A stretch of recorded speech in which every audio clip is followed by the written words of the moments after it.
ഇതിനകത്തോട്ട് നമ്മൾ ഈ വറുത്ത് വെച്ചേക്കുന്ന ചിക്കൻ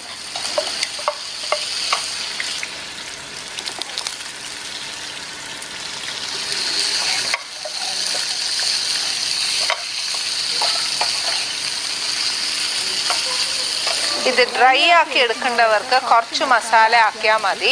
അതല്ല നല്ലോണം ഗ്രേവി വേണം എന്നുണ്ടെങ്കിൽ ഇച്ചിരി കൂടി മസാല ആക്കി എടുക്കാം. ഇതിനകത്ത് നമ്മൾ ഇത്രയും നേരമായിട്ട് ഇച്ചിരി ഉപ്പേ ചേർത്തിട്ടുള്ളൂ.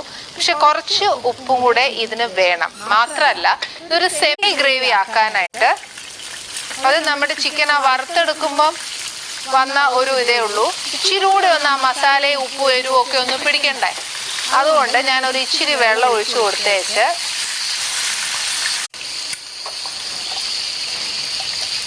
ചെറിയ സിമ്മേല് ഇച്ചിരി ഒന്ന്